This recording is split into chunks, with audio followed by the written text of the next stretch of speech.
It's Feed the Trolls time, and it is not the topic you thought we were going to talk about, because this is our show and we talk about whatever we want. And we don't want to talk about HooXi today. We want to talk about something else. This is actually something that I've been sitting on for a while, and I was trying to figure out how best to approach it, because this is a team that never comes with drama. There's not a lot of like conversation about roster changes or something going on within the team. They kind of just skate on by, and we don't really bring them up when we talk about the best teams. We're mentioning Vitality, we're bringing up a Liquid and Astralis and some of the issues. Mouz never comes up in conversation, and it makes no sense to me because they're doing really well. So we're going to talk about them today, and we have Dempz with us. Dempz, I mean, straight off the bat, I normally like to set this up and do a bit of history. I'm not going to do that today. I want to get straight into this conversation. We've had 6 months to watch them. What do we think about Mouz so far in 2024?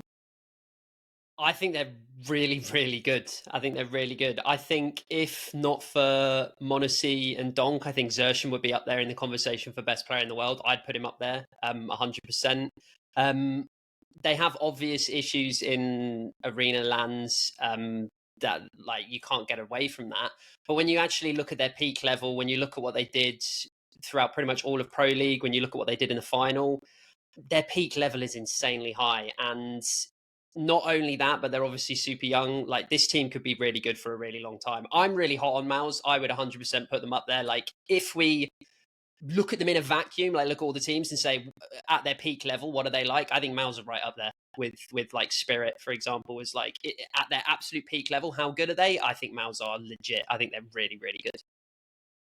Thorin, I mean, Dempz mentioned it there as well. It's a young team. Do you think that we've seen them hit their ceiling yet? Because right now they're playing well, but do you think we can get more from them? I think we almost certainly can. I think that's actually why I kind of agree with you. They don't really get the fanfare that probably like the core of what they've done deserve. I think if anything, people have maybe been soured by past teams like Heroic, who people think have a similar story where, you know, you look awesome. It's like you're the best team in the world, except the day of the big playoff match. So unfortunately, I think for fans that sours them a little bit. It makes them naively think that like essentially your placing shows how good you are. Whereas to me, it's like the circumstances in which they lose actually in some ways hint that they have way more potential. Like if you ever watch them in these big playoff games, this isn't like that thing where Heroic used to claim that like we were all making this narrative up, because to be fair, Heroic used to like actually lose games quite close and win games quite close, and it was small margins with Heroic. I think it's way bigger with Mouz. The difference with Mouz is in the group stage they're the best team in the world. I'm telling you straight up, like they're no joke. If you ever go back and look, I keep telling people this year in 2024, here's what you do. Instead of just looking what they didn't win and who they didn't beat, go look whoever actually beat them. You'll find it's a very small number. And spoiler, they're the only team that's like the kryptonite to Spirit right now. So they actually have all these reasons why you can make a case like maybe they're like the secret best team in the world. The problem obviously being, though, you'll never actually get the top spot unless you win the big LAN in front of the big crowd with the big stage thing and the pop-off moment and all the drama that everyone associates with being the best. So I actually do think that I think if you asked a casual fan, they would think, you know, it's like a good dark horse team. But I actually think everyone in the scene knows that this team is absolutely capable of, in theory, winning everything. Like they're also a fantastically built squad. So the only downside is I think what tortures people is if you followed the game a long time, they are sort of in that vein of like, will they make it over the hump? Because when a team does, it's incredible. You can have an era, you can be the most dominant team. If you don't, it's very frustrating. But I also think the other thing that's really, I find tortures me about this squad is with past teams, Heroic, the best example ever is obviously Astralis when they were TSM. At least with those teams, you had a feeling like they will get a proper chance to see if they can get over the hurdle. The fear I have with this team is I've already heard this year alone, people have been trying to pick this team apart constantly because the problem is they have so many pieces that could actually be like potentially the best in the world in their role. Like he says with Xerxes and Jimpphat, maybe even Siuhy, that like I can tell you the big dogs do want these players and have tried to come for them. And so the one problem I feel is if they don't get over the hump, I feel like eventually they'll just be picked apart. They might not get the extra year to, you know, really blossom, as it were. I want to talk about their stage, the stage nerves, but that's actually, before we get there, I want to focus on what you're mentioning about being picked apart, because this is something that I love about Mouz, which I feel like maybe new fans to Counter-Strike don't know, is that this organization has been so good at finding new talent. Like they have had some of the best players run through this team. And what we've got here is a situation where they didn't spend big money. They kind of worked a lot of these players through their academy league to get to where they are now. The problem with that, though, is you can't offer them the big salaries for a long time, because this is clearly an org that isn't playing in the same space as like a G2, if you like. So there is a chance that they're building up this incredible squad, which I actually think could be in contention to win the major at the end of the year if they get over some of their stage issues. But how long do they stay together, Thorin? I mean, how long before someone comes in and offers big buyout money and steals the top? Well, I mean, I think every single one of these players has the opportunity to be a top player most somewhere of them else. could, yeah. I mean, if you think about it, even people like Brollan obviously could step into any Swedish team tomorrow and do that whole angle because they're all getting better over there. Torzi, there's plenty of people who would want to take one. I think actually, literally, it's one of the only teams where every single player could actually be taken to a different squad and potentially like level up the top 10 and say yes. So to me, it's almost inevitable some of these players will go eventually. The problem is, like you say, it's not that Mouz like couldn't pay the salaries, right? Like I've heard the same thing with Ents. Like what you do is sometimes you even do like a literal deal. Like, right, I've got an actual call where I essentially could make this like a business proposal. I can go back to a sponsor and say, we need X much more in the budget, but if we do, we keep these players and we get these placings and we're going to get the sticker money. You can build a case to do that. But first of all, you tend to only do that when someone makes the giant offer to counter it and to try and keep the players. And then I'd also say, kind of like what you're saying, the problem is if you are an Ents or a Mouz, I put them in a similar category, what would actually the point in that be though? Like in the short term, you would keep the players and pay them mega bucks, but eventually aren't you just now trying to be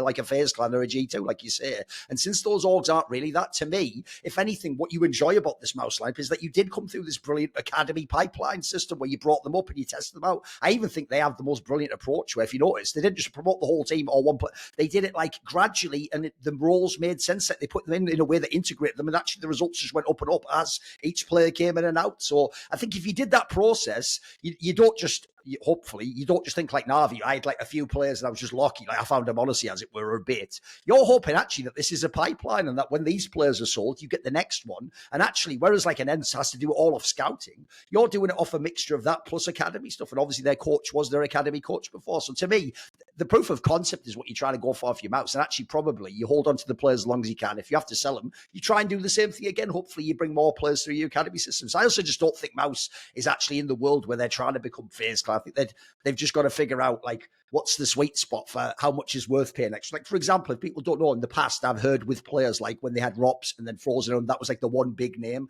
I've heard they will pay that player like big money. They might even pay that guy more than he might get in a G2. The difference is, though, if you're the newest guy, like I'm probably Jimpphat here, or depending on the timeline, or when they're JDC, I imagine they are on like half the salary. You know what I mean? They're on like the more budget roster. So I think they're doing a very good job min-maxing. But yeah, to tie into what you say, even if they could match, I just feel like it almost goes against the spirit of what you're trying to do and what your approach to the market is. They're trying to be like a mid-table Premier League team, as it were, that if you catch fire and you do a great job, maybe you are Aston Villa or something, you can actually like be on the outskirts of Challenger. I think that's the logic. And the difference is, by the way, in CS, you can actually sometimes, if you're lucky, actually just be the best team from that. You don't even have to be like, in my analogy, where you just get stuck at fourth or fifth. You can actually just be number one sometimes if you lock out like this. Dempz, I think a lot of people forget that at the end of the day, like a lot of these organizations actually have to make money, like they're businesses. Like there's meant to be a profit coming in. I'm sure if we actually dug into it, we'd realize a lot of them are running at a loss. Do you think that the ecosystem that Mouz is working in is a smart way? I mean, is that what they're doing? They're going, okay, cool. Instead of trying to be the best, we'll put together this team, we'll find this young talent, we'll develop them. And I mean, you could sell them and you could, I'm pretty sure that there is a smart way to make some cash there and turn it into a more profitable offering than, say, being the number one team in the world. I think Mouz have always been like incredibly smart. Like even when you go back to like when they picked up Carrigan, when maybe his stock wasn't at the highest, but that's like such a great kind of expected value pickup in that sense. Yeah, they've always been operating, I think, very intelligently when it comes to rosters and transfers, like even picking up somebody like HooXi back in the day and stuff. You know, like you say, eye for young talent, they brought through Rops and Frozen. I think Mouz were the organization that were the most intelligent about the Academy League when it came along. We play Academy League. I think a lot of organizations went for almost having a team for the sake of it. Like, oh, it's cheap, we might as well just have another, you know, our name basically on another tournament, like more brand awareness. Sorry, my bad. I caught my throat there. I think some went for the angle, which I think is sometimes smart, like depending on your brand, to say, well, our academy team can be like a national team if we're going to try and be international with our main roster, like to open up the player pool and stuff. So I think Mouz were the only team that took it really seriously in the sense of actually, if we're smart about this and we build this over a year, 2, 3 years, we can legitimately have a set of players who are We're super familiar with them. We know them back to front. We know exactly what we can and can't get out of them. They are embedded into the culture of Mouz as an organization. And, I mean, at this point, Sycrone was coaching all these players when they were academy. We've also drilled a style of play into them now for multiple years. So I think definitely there is a place for Mouz because their academy project is already established. And we've already seen Nexius went to OG out of their last academy group. PR on this academy team seems really good, and there's a lot of hype and interest about him. I definitely think there is a way Mouz can operate in the ecosystem, and I mean, making a profit, I think that's pretty hard in esports at the top right now. I know Ents regularly post a profit, but I think they are more unique than they are the standard. But definitely there is a way to kind of operate not at the losses that I think some of these big organizations are operating under. And I think Mouz are poised in a really good place to do it because of the way they treated their academy project from the start. Why do you think more teams aren't really that interested in putting the resources into an academy team? I don't think teams know how, honestly. I think a lot of the problem was just not having the understanding and the knowledge of how do we make this something worthwhile? Not just in terms of having a reasonably competitive academy roster who, when it was around can do well in WePlay and then, maybe make some deep runs in these CCT type events online. But actually creating a team of players who might have the potential to step up into tier 1 and might have the potential to step up into your main team full time.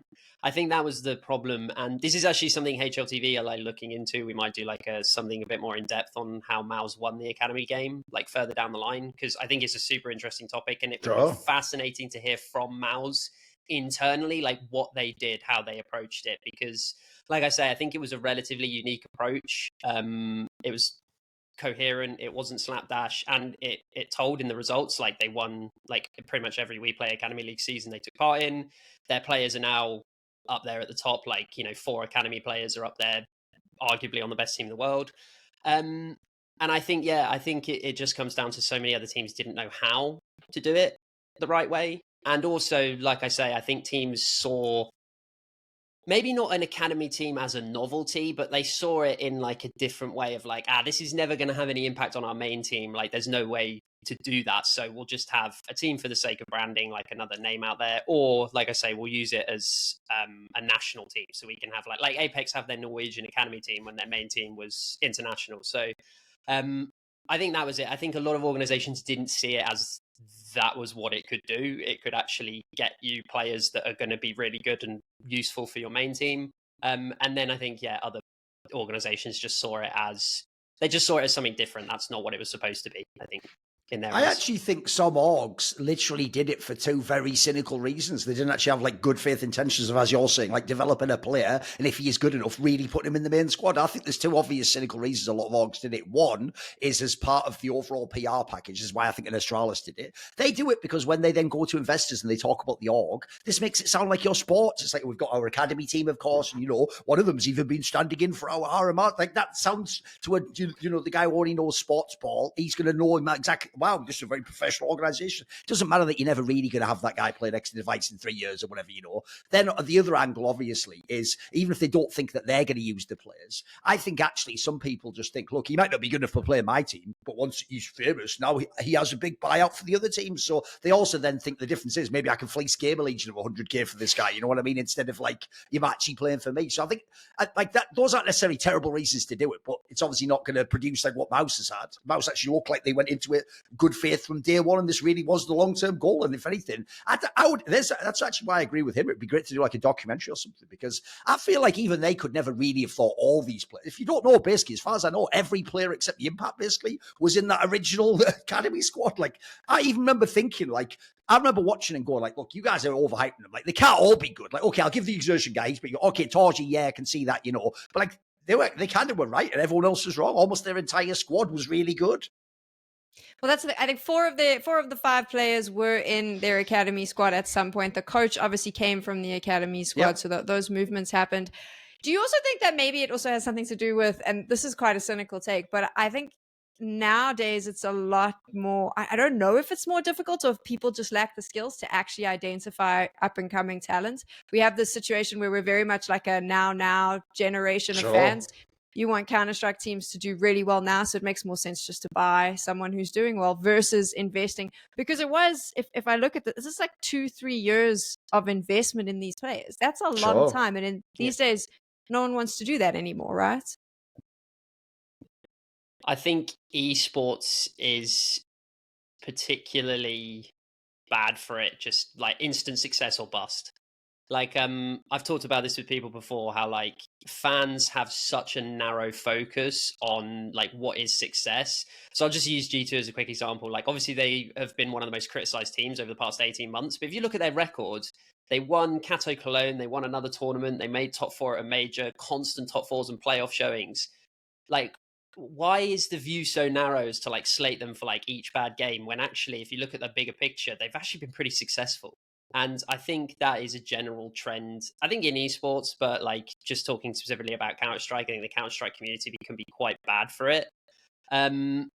So yeah, I think it results in a culture, even amongst organizations, where like they're looking at it as you're kind of driven along by that narrative of like, we need to win now, we need to win all the time, blah, blah, blah. And like you say, it's much easier and quicker to just buy a player than it is to try and develop talent. And yeah, again, I think it also goes back to they don't know how to do it.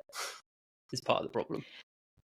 I think, Thorin, off the back of what he's saying, though, and this is why Mouz is so interesting to me, they have been consistently good and they are getting better. They have won trophies this year, and yet they are not in the conversation when we talk about the best teams. I constantly hear people talk about how, Jimpphat must go here and this one must go here, and I'm going, what? Oh, for They're sure. they're really good as a team. Do you think that comes down to this need, like this expectation from fans that if you're not winning, it's a bust? The problem is, because they specifically do seem to have like or however you want to term it, choking, performance anxiety, just difficulty acclimatizing to the stage. In fact, there's a million euphemisms you can use. Obviously, the problem is they just don't win in the biggest game, right? Which essentially is what you need if you want to be the number one team, like I say. I think the problem is, and I don't blame fans or even sometimes teams when they lose hope like that, is I've always said, I actually think that is the worst problem to have in all of Counter-Strike. Like, I'll take any other problem, like lack of firepower. Maybe I just have to like change the system I have. Maybe I need to make the different player develop his skills more. Maybe he needs more space. Maybe I do need to make a prostitute. These other things we kind of all understand. We all seen the beats of how you do that. The problem with the whole like choking thing is it's in the domain of the mind, isn't it? So it's almost like a psychological problem at that point in time. And not only do I think that's obviously one of the hardest things to coach, because that's more in the performance / sports psychologist domain. It's not really like the traditional head coach skill set. Head coach is just supposed to know the X's and O's and who to put in the lineup, In this scenario, like, I actually think the problem you have is when you're dealing with the mind, it's not like there's a loading bar where it's like, right, we're 80% to doing it. It's like the problem with that problem is it's kind of binary. You either fix it or you don't. And as I say, when you fix it, by the way, the careers of people like Astralis and Carrigan shows, you can just start winning everything tomorrow if you fix it. But the problem is the day before you fix it, you'll win almost nothing. And it'll be really frustrating. So I think unfortunately, when people get into that cycle where they see it's not just one event, you've done it at a bunch of events, I think people can lose hope because they don't really see like especially out externally, we don't know what they're doing internally. We don't know how they're trying to address. I will say the one positive in this regard I will point out because people forget about it is I do think that's actually where getting Zipnix in potentially has a quality factor, because if people saw my interview with him, he was actually one of the only Astralis members who really did admit from day one they were sort of choking, and he did see it as a problem. A lot of the others were actually in denial. So I'd also have to know if they're doing a good job, if people should keep hope, like how they think about it. If they acknowledge it, if they kind of get that this is an issue and they are working on it, then I would say you definitely give them time to work it out. Because I agree with you, the team's fantastic. Like if you just watch them and you weren't watching them, if you watched them in a random game, they can beat anyone in CS except FaZe, bizarrely for whatever reason. But that's again in itself, that's its own narrative, right? What the most experienced mega team under pressure versus the like young team that's all could be the best but hasn't won on LAN. Like that's just an archetype as old as time in CS, isn't it? Let's talk about the stage choking, Dempz, as I'm just going to call it that. I mean, are they chokers on stage? Is that a fair assessment to make? I mean, it depends what you want to call chokers, but yeah, they are significantly worse on stage than they are in any other scenario. Like Harry Nero did like a piece on this, like the biggest kind of like drop-offs from stage to like studio or stage to online or whatever. And yeah, Mouz are like the worst defenders. They are. I think Torzi is about the only one. He drops off a little bit, but the rest of the team, it's drastic. And Jimpphat is one of the worst. Like he is. It's crazy how much he drops off on stage. And also in elimination games as well. Like Mouz do that thing where, you know, when the pressure is on, either because of the stage or because of the circumstances, they do drop off. And it's hard to know exactly what it is. I think it probably is mental at this point. Like they're so good the rest of the time. I don't think you can look at them and say people are exposing something tactically or strategically in the team. I think you have to say it's mental. And yeah, I really don't know. It's one of those things as well where I think a lot of what Mouz do is based on Torzi and Zershan. I think they're the two best players. And I think both of them are very aggressive, bombastic, kind of flair type players. Like they like to make the big plays. They like to go for plays that aren't necessarily playing the percentages. They like to go off feel and stuff like this. And when your team is struggling around you and your team mentally is struggling, I think those type of players are almost always going to suffer the most. And so I think that's what it almost exacerbates the problem with Mouz is their best players are the kind of players who can't do their best work or anywhere close to it when the team is crumbling around them, when the mentality is going to shit. And that's what I think exacerbates the problem. Like it's a problem anyway, but it's even worse. And I think this is part of the reason why FaZe can just beat them every single time. It's like 8-9 series in a row or something outrageous. It's about wild, yeah. Yeah. I think that's the reason is because their two players are these, or their two best players are these types of players. And yeah, the situation is just emphasized massively because of their like mentality and their issues with joking. For like someone watching though, I mean, is there a specific tournament that comes to mind right now where you can be like, here's a really good example of how that took? It's called PGL Copenhagen. Like Yeah. I know, I will always say this. I will always shade in that. To be fair, there was a stage invasion during the match. So like at that point in the match, everything beyond that, both teams could have choked, and I would never blame them. You know, like that is a very bizarre circumstance. But if you just watch how they were in that tournament, like for real, if you took the names off and just showed people the movements in the, they were the favorite after that group stage. Like they were actually rinsing everything. Like everyone else was uncertain. Like no one knew like is Spirit actually going to be that good because of the RMR. FaZe has never won a tournament. Vitality hadn't been looked that good at Cattle. They looked amazing in that Swiss system, and then in that quarterfinal, like I thought G2 was right there for the taking. I mean, G2 had obviously the game against Narva. It was a bit sus, right? They got absolutely destroyed in a way. I don't think that didn't even look like their team. That looked like a totally different team turned up to the server. And people like Exertion, we talked about, should be like best in the world, like entry fragging guy. He was wasn't even on the server. He just got completely rinsed. That's actually one of the most shocking ones I've seen, because even sometimes when you say choking, sometimes you mean choking, but you lose a close game. They weren't even in that game. That was what was so wild about it. I do feel like, I mean, I'm gonna jump on the other side here though, Thorin. I think that one is such an unfair example though, because these are young kids. I've seen the death threats. I've seen the death threats you get online. Sure. I've seen the death threats players get online. This is like a constant thing on a weekly basis, and people can say what they want about ignore this. It doesn't matter. But if you are constantly being told that these people are constantly messaging you, telling you that they're going to kill you because they lost a bet or whatever else, and then you're on stage and people run on the stage. Granted, no one got hurt. In that moment, I'm going to forgive you for playing like shit. I'll give you a little pass. But before that, you were also still choking, so it's both. There's also, but I was just quickly, Torzi said also that a security guard in like the Furor, when they were being told to leave the stage, told them that somebody had got stabbed. So they were incorrectly told by a security guard. Yeah, Torzi told this story on HLTV Confirmed recently. So again, well, like, is Cadian okay? All right. No, he's not. Yeah, indeed, he isn't. Metaphorically, and because they had like family members like in the front row and stuff, they were obviously like really. Not totally fair. Yeah. I don't know if G2 had the same like issue, but yeah, Torzi said this happened, and like just like in that circumstance, I can kind of forgive a team that's like a bunch of 20-year-olds and their teenagers.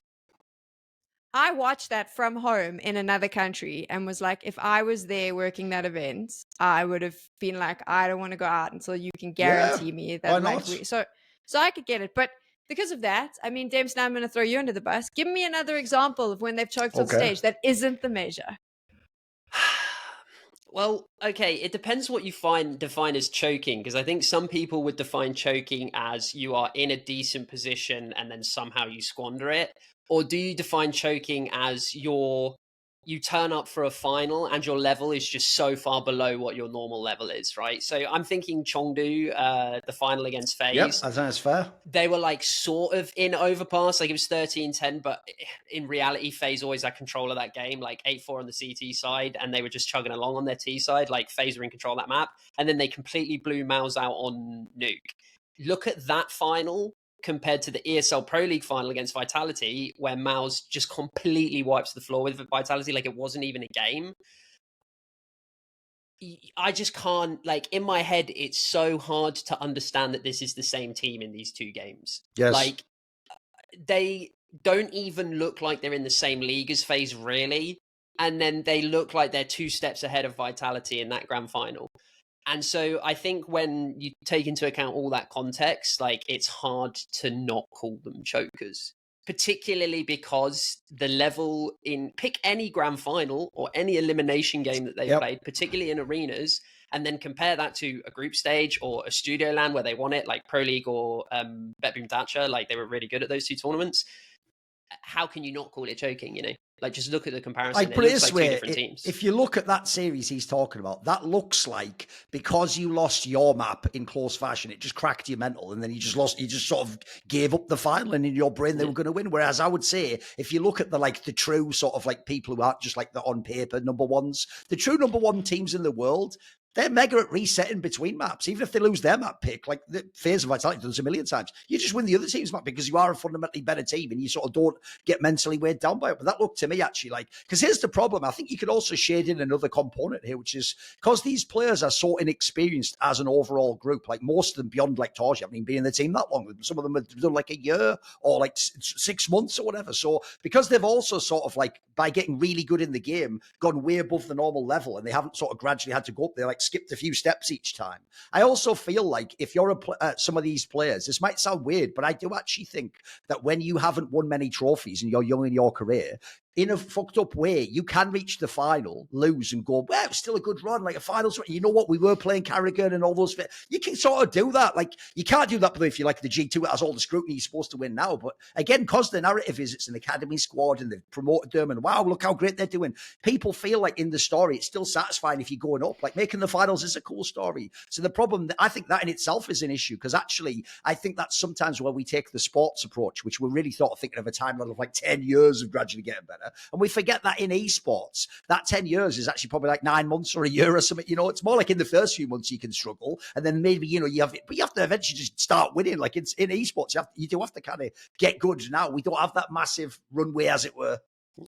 Where is the line though? So at the moment, let's say we don't know what they're saying, but let's say it is a thing of going, oh, well, it's okay. You know what? We made the finals. We keep making the finals. Where's the line between we're making the finals to we can't close on a stage? And then you suddenly create that, the mental disaster we spoke about earlier, where the problem is the less you win on stage, the bigger that problem becomes in your mind, definitely. Right? Well, here's the thing. I actually think that's what's perfect about us doing this episode now, right during the player break. Because I actually think if you look at where they are, it's so perfect that they had those 2 sort of studio style in lands, which they won, and over the absolute best teams in the world. And the point is, FaZe isn't even number 1 anymore, so it doesn't matter you lose to them.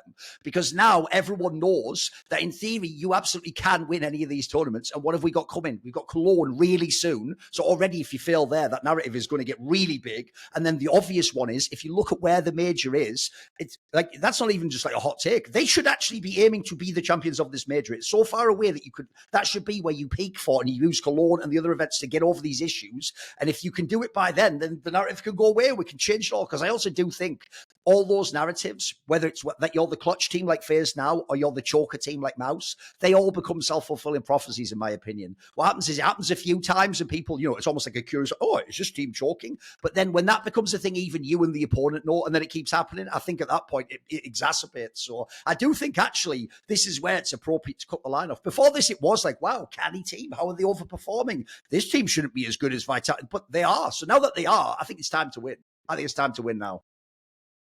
Can they win though, Dempz? I mean, is this something that you think that they can get over? Oh my God, putting me on the spot. Oh my. To be fair, she did say can, not will. Yeah. You don't have to be 100%. Oh my God, yeah, okay. Good way to frame it. Yes, they definitely can. They are so incredibly good. I also think they are very slowly and steadily trending in the right direction. Like we saw them Right. lose at the major to G2, and then they beat G2 like in their next arena game. I can't remember where it was off the top of my head now. They are getting to the point where they are winning some arena games. Like it's not always like Chengdu. They got to the final, like that was it. They beat G2 and then lost phase in the final. So they are like very slowly inching in the right direction. The question is like how fast can they do it? And I think Thorin frames it exactly in the right way. Is like I would look at Cologne and be like, look, this is where we want to kind of play really well. But if we do like not get to the final or you know don't have the best Cologne, let's just make sure we go there, win an arena game, and then the major is where we're really looking to peak. Like this is like when I look at the lifeline of this Mouse lineup, I think they have this season, and then if they don't get over these issues and they don't, do they have to win a big arena LAN? I don't know if they have to win one, but I think being a serious threat, like a really big one, like a Cologne or a major, like getting to the final and having a really good chance to win it. If they don't do that this season, then I think it's in the winter player break where we probably see this lineup get picked apart, at least partially.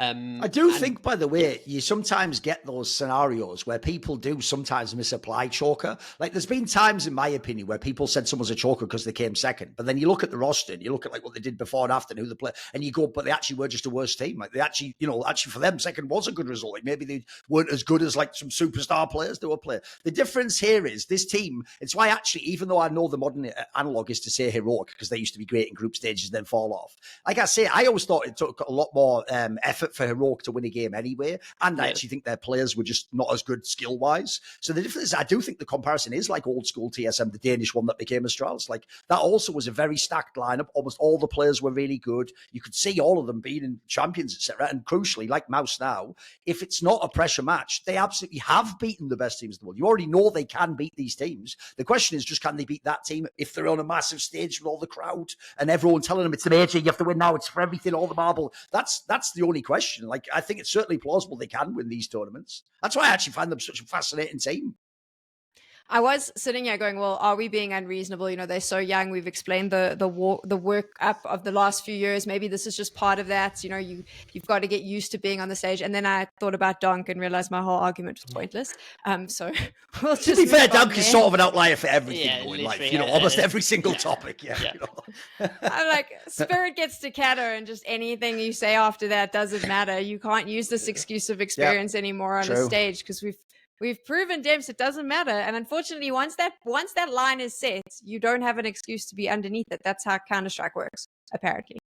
By the way, I also think as well, another reason why they're going to have a lot of pressure on these next few months is, assuming they are going to make these playoff runs, that's exactly why you have to literally like shit or get off the pot. Because if you don't actually win the tournaments, what's going to happen is, because you're in the playoffs playing in big matches against FaZe, G2, they're just going to pick one of your players after that. Like if one player keeps performing well against them, they're just going to get like the joke is Jimpphat will be in G2 and then fucking, you know, Exertion will be in with Flames in fucking Vita. You know, that'll just happen eventually. So that's the downside, is essentially your success can become a problem if you Mouse to some degree, even though it's a good problem to have, obviously. Do we think this lineup sticks? I mean, we're in the player break now, Dempz. Do we think it's sticking together till the end of the year? Do we think that anyone's going to be pulling some Mouse players? I haven't heard any like solid rumors that anyone's going anywhere. Like Thorin says, I've heard that people are interested in Mouse players, and why wouldn't you be? There is like a plethora of talent on the team, and I think even the way they've like revitalized Brollan's career, like I'd look at Brollan and be like, there are certain teams I'd be like, God, I'd really love to have this guy on my team. Yeah. So it's no surprise that they're going to get interest, but I think this is another benefit of them bringing them up through the academy and stuff. I think there is genuinely a sense of loyalty among Mouse's players to each other and the organization. And the coach as well. Yeah, and there's a lot of reasons to have goodwill towards York, sure. And so I think if they were a different team in different circumstances, I'd be more worried about players getting poached now. But I think at this point, they're still all bought in. I think the end of their season, winning those back-to-back studio lands, and particularly Pro League, where, like you say, it's like we all shit on Pro League and we all shit on studio lands to some degree because we're like, oh, it's not Cologne, it's not Cato. But if you actually look at these tournaments, the other teams are also in these very low pressure situations where it's easier to play a lot of the time. Yeah, that's but true. People still aren't doing what Mouz are doing, which was dominate Pro League easily, back to front, smash everyone, destroy Vitality in the final like it wasn't a thing. So I think that was more than enough for Mouz to feel really confident about where they're at the moment.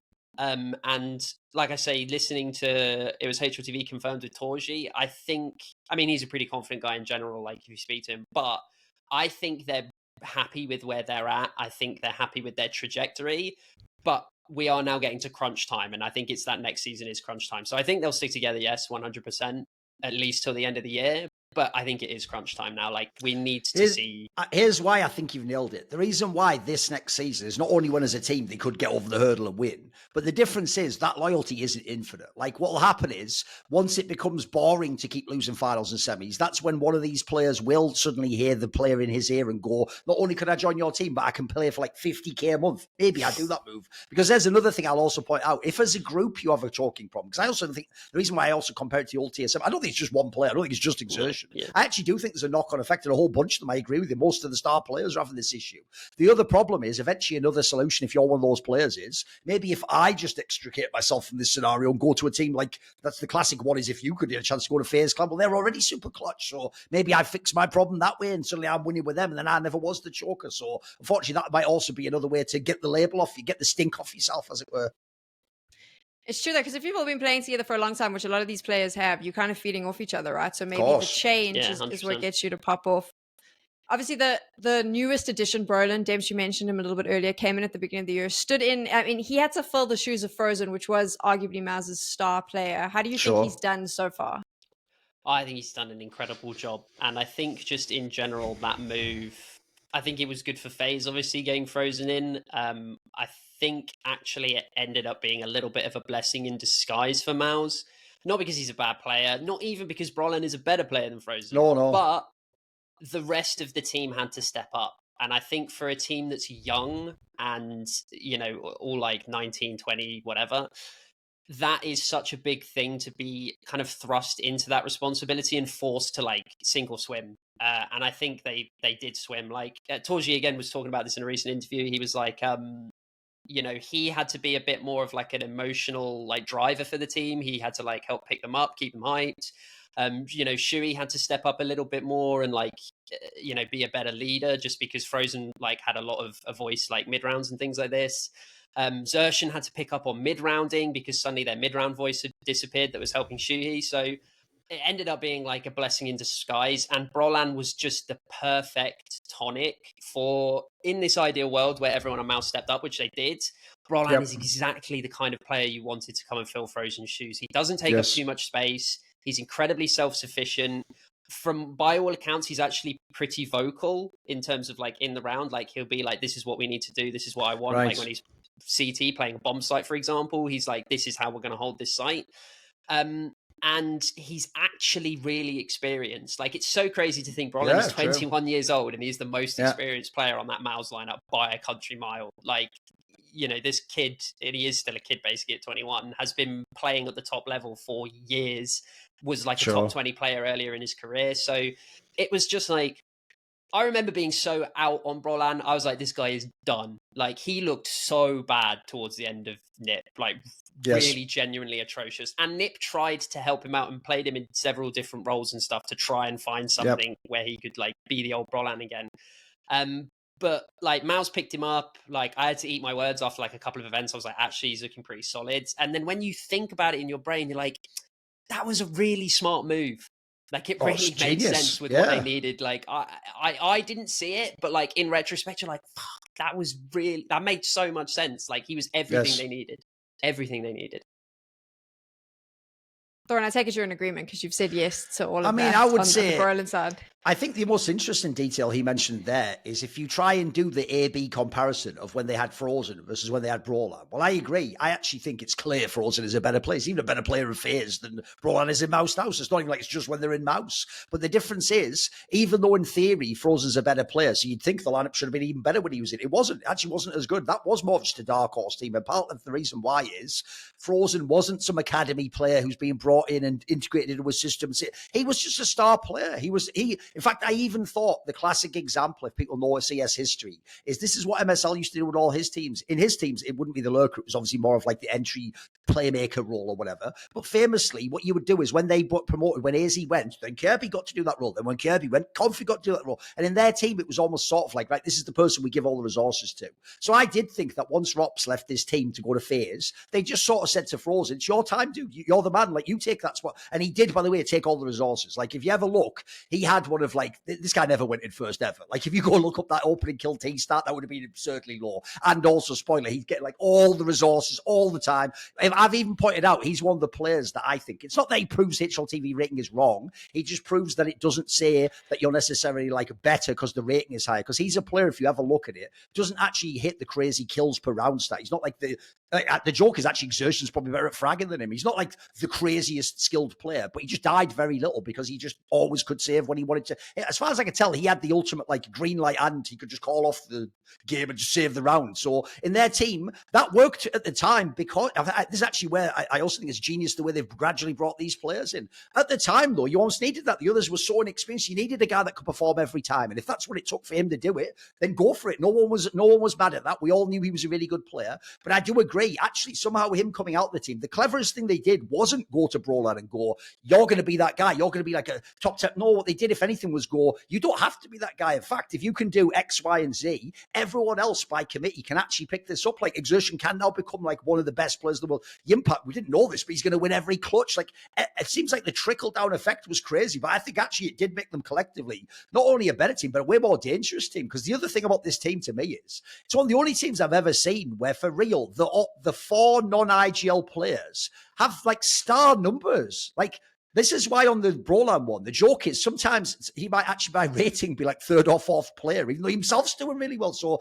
they've also, the output is incredible. I feel like people will almost study how this team's set up for years because again, if you can't have a Monacy, if anything, you should go for a team like this. This is how you should probably try and construct your system. Dempz, who gets credit for this though?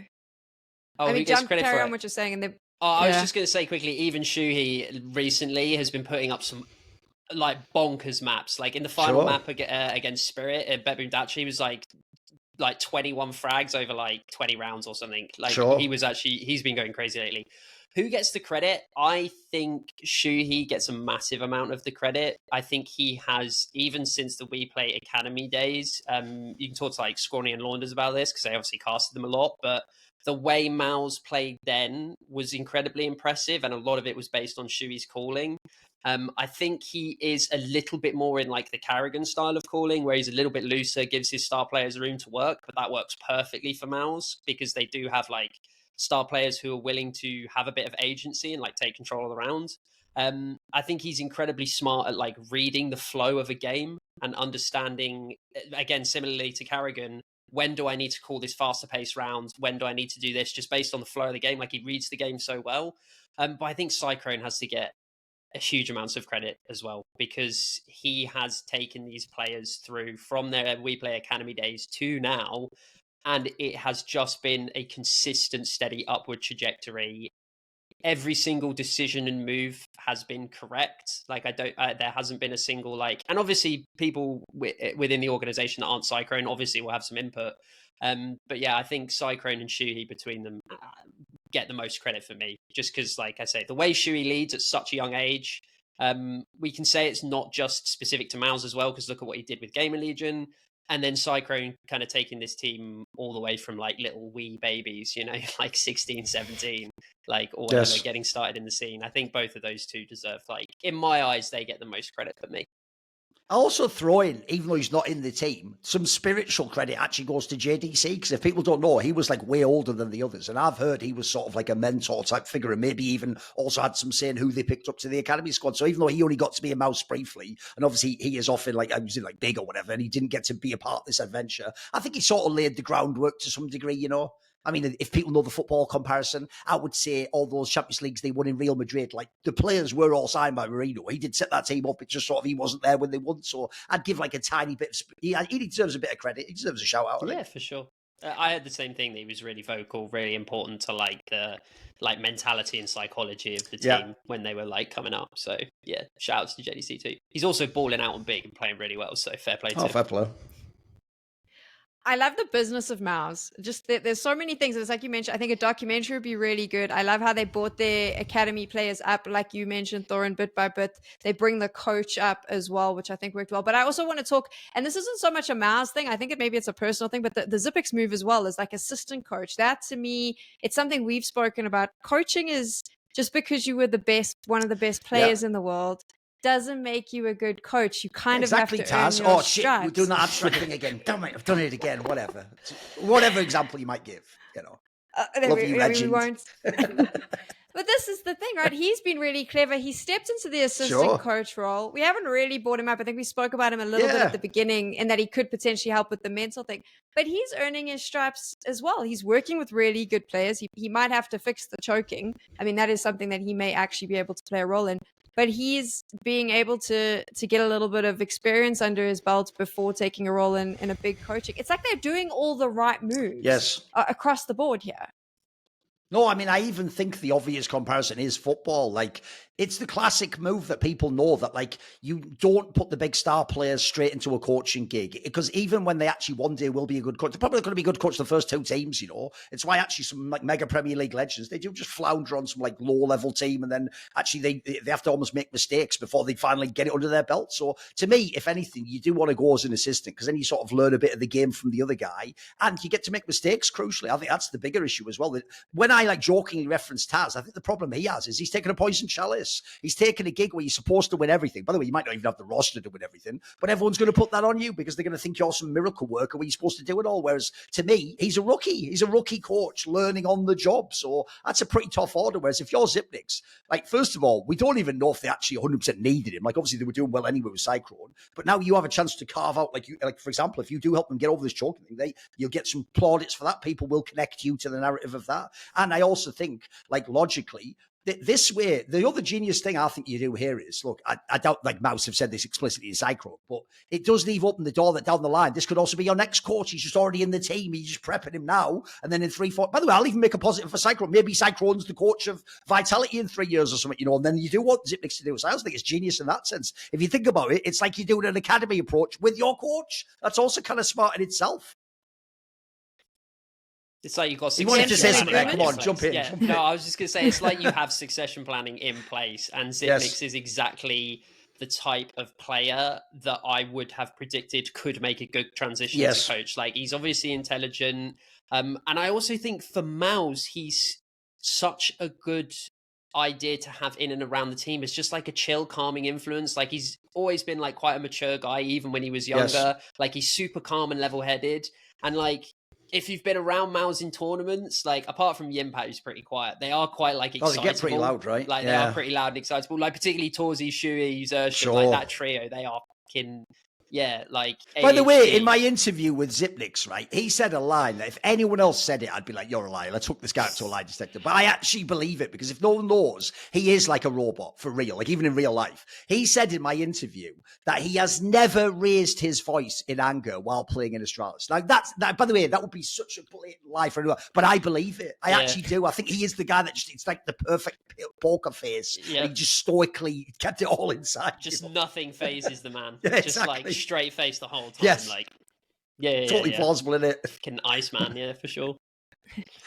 I can believe that. Is he enough, though, to fix, if there is a stage problem here, which we may be creating, but it could very well be based on what we've seen, is it enough to fix it? Because at the end of the day, from what I've gathered in this conversation, that is it. That is the only thing holding Mouz back, is that we haven't seen them win on a big stage or in an arena, Dempz. Again, it's such a hard question. So I don't think you can hurt yourself by bringing in someone like Zipnix, who knows how to win, is one of the most successful players in the history of esports, let alone Counter-Strike. Sure. Like, you cannot be hurting yourself by getting somebody like that in. The thing I think with all mental psychological issues is the absolute fundamental like root is that you yourself are the center of everything. Like, you need to be able to fix it and go over it. People can help you, people can provide assistance, but ultimately it has to come from you, and you have to be the person to like get over the line, right? And that is the question: is can Mouz do that? Looking at them as a team and like as personalities, and having been around them a little bit at events and like stood in front of them while they play and listening to them talk and stuff.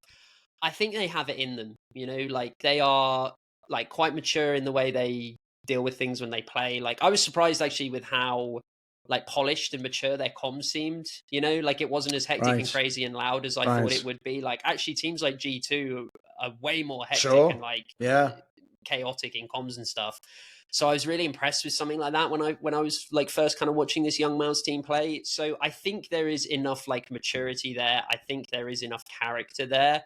But it's so like alchemical. Like you don't know exactly what's going on. You can have a good idea and you can be like logical about it and think it through and like identify certain issues and problems. But like I say, it's like alchemy. It's not quite a science. There is some like ethereal quality. Yeah, exactly. An art to it, to like dealing with these things. So I think Mouz can do it. I'd love to know how much if they are working with a sports psychologist or something. I would really like to know that, because I think that would be the thing in this player break. I would have said, we've got some time, we've got some space. Let's dig into this, like with a sports psychologist. Let's see if we can really drill down on like what is going on here.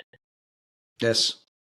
By the way, I think there's actually an underrated sporting analogy here as well, which is another problem I think you do have if you are in Mouz is, even though it's more of a sports angle, in sports, you always emphasize the idea that with young stars, you've got to have like veterans in the locker room who like help them with exactly these issues. Where's your head at? What are your expectations?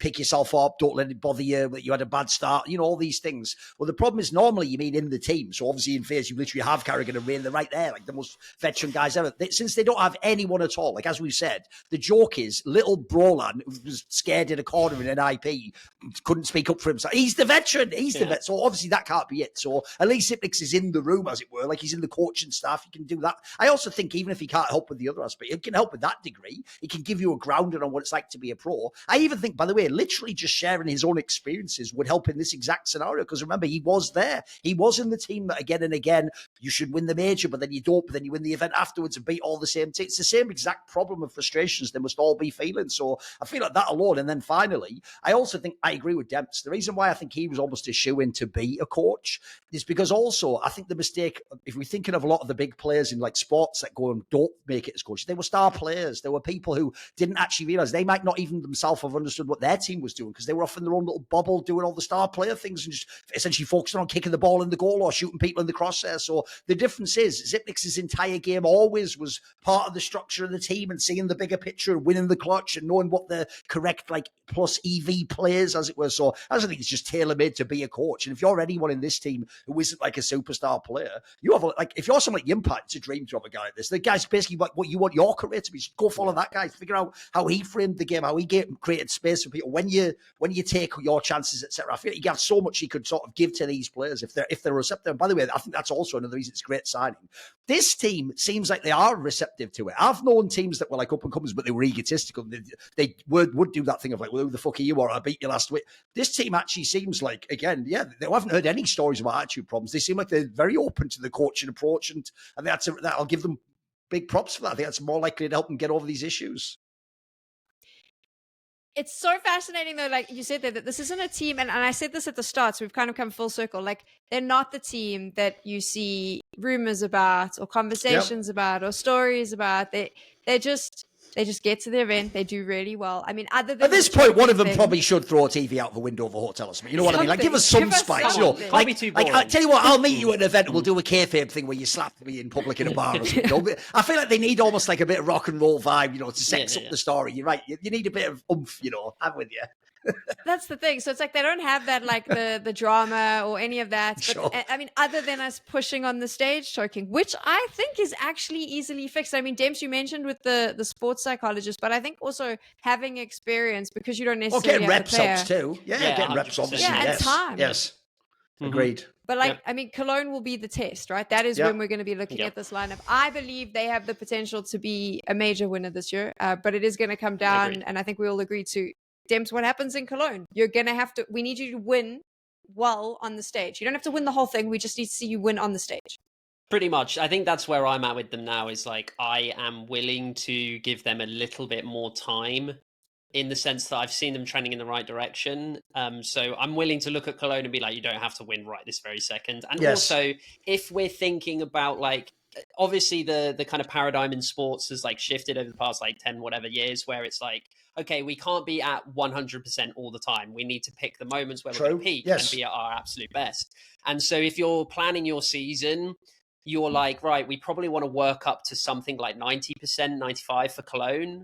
And then we can taper it off a little bit, and we can work on bits and pieces that we find as a result of Cologne, and then back up. And we really want to hit 100% for the major. So yeah, I'm okay with, especially if you're a team like Mouz, maybe that paradigm is a little bit different. If you are not as good of a team as Mouz, you might say, actually, you know what, we're not going to win the major. We're not going to win, so maybe we do try and peak for Cologne. Like maybe we say, actually, we or, a lesser tournament in between. But yeah, if you're Mouz, I think we don't need to be exactly at 100% for Cologne. So I'm just looking to see, let's get over Dallas, because what happened at Dallas, like they were terrible. Oh, absolutely, yeah. It was shocking.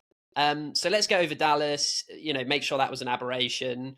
Let's get into the playoffs, and let's win like a couple of stage games at least. Like let's win one, let's maybe win two. Like I think you said it up perfectly earlier. The dream would be, assuming we end this story happy ending with win the major. The best story arc would be like you said. It's that you go to Cologne, and in that round of 6 match, you play a phase because it's earlier in the tournament. You sort of get them early. You just get that monkey off your back, as it were, in the narrative. You maybe don't win the event, like maybe Spirit just dusts you off in the semis, and Donk has a god like that. But it just means that now in your brain, now no one can beat us. It's just ourselves and our coach, and then you get over it by the time the major comes. I think that's the dream, and I agree with you. There's another thing. I'll tell you, if you're a Mouz player watching now, here's a reason why other players and fans are calling you chokers. Because even though this isn't true, they're going to think, actually, like he just said about when people look at the calendar and they cynically figure out when they want to peak, they're just going to say you're winning all the events when everyone doesn't really give a fuck. Like Vitality is crying themselves to sleep if they don't win the major or kind of eats it. They're not really that bothered about EPL or Yala Comp. Like, people don't care about those tournaments in the same way. So even though you did win them over the top teams, people are going to say you caught them off guard, or you caught them at a lull,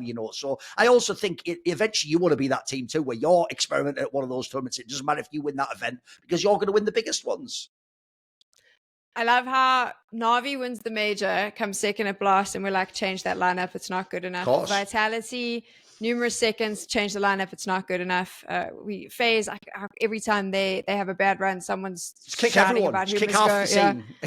Basically, whoever wins, you're the only team allowed to stay together. Everyone else has to change. You just but now, all we want is just one win. We don't even need you to win the event. We just want you to win on stage. I can't lie, by the way, if they won Cologne, that would make the major so insanely high. It would make it so spicy. Because then you'd have like 4 or 5 teams could actually win it, like for reals. And legitimately really good. We have this thing in the scene where we're always like, when there's no clear number one, or like teams, win one tournament and then have a bit of a struggle, we're like, oh, the scene's so weak. No, I think it's really strong. I think there's legitimately 4 really good teams, and then like 2 or 3 who are really good on their day and genuinely pretty strong. I think the scene is just so strong right now. It's hard to win consistently, because like if Vitality or Spirit or FaZe or Mouz or even Na'Vi, if they like catch fire, like what do you do? Like if you're not 100%, they are going to beat you if they're like on form. There's like not much you can do. It's quite a positive time to be a Counter-Strike fan. I mean, if this goes according to plan, and depending on how all the roster moves play out, I think we're in for a very interesting major come the end of the year. And I think we're all in agreement that Mouz is one of those contenders. You can let us know what you think in the comments. Jimpphat's fans will be there. You're there every time I see you. I think that's actually... Okay. Before we close it off... And all his fans terminally online as well. Why specifically Jimpphat? I mean, probably. Every single time we talk about rosters, I've noticed this. Someone in the comments, it'll be like, who should join Na'Vi? Jimpphat. Who should join G2? Jimpphat. Who should join Liquid? And I'm like, he can't go everywhere, but he is beloved. I mean... I was about to close it, but we might as well have this question. Dempz, why do you think he is so beloved? That is a really interesting question. I think particularly when you're looking at the type of people who are going to be most active online, like commenting and stuff like this, they're going to tend to be a little bit younger and a bit more like terminally online, like the thing Thorin said. And because he's a young player himself, he's only 17, they all will be seing themselves in he's him. The self-insert, right? I see. It is, he literally for real. He is the brown trousers. Like everyone would like pretend they're him and be like, oh my God, I'm living the dream. Like live vicariously through Jimpphat. Sure. But also he's such a chiller dude. At the age of 17, he's just like really chill and quiet. The swag is crazy, isn't it? Yeah, it is. And like when he very first joined, it did look a little bit uncomfortable. But now he just looks like he just has that like don't give a fuck like air about him. Like nothing's gonna faze him, nothing's gonna bother him. He is just gonna anchor that bomb site, get his 3K, and just like not even make an expression on his face while doing it. Like yes, like that's just what he does. Yeah, I love that kid as well. I think he's so compelling, and he's also just really good. He's so good in like low resource positions. Like he's anchoring. Like he's not like set up on the T side at all. He's so good. He's such a good player. If he didn't choke so much on stage. If he didn't choke so much on stage. Backhanded compliment at the end. He does, man. It's not my fault. I'm not the one up there. It's true. It is true. That's why we get to criticize, because we're not up there. But that is it. You can tell us why you love him in the comments below. We are done, and we'll be back soon. And hopefully we'll be talking about G2, because I know that's what you want to hear.